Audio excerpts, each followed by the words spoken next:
I nosaltres volem fer un nou país per tothom, un país que sigui realment per tothom, un país en el qual tothom s'hi pugui sentir acollit, un país en què la gent se senti tractada amb justícia, un país en el qual siguem nosaltres els que prenguem les decisions sobre el nostre futur. Ara, tots nosaltres estem esperançats.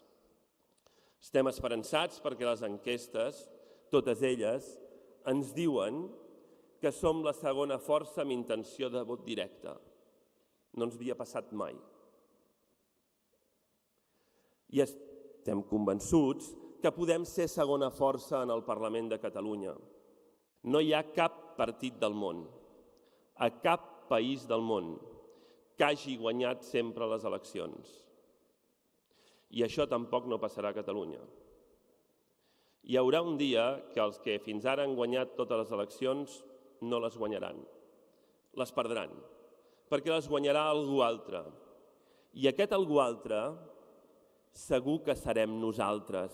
No sé si tardarem 4 anys, o 8, o 12, no ho sé.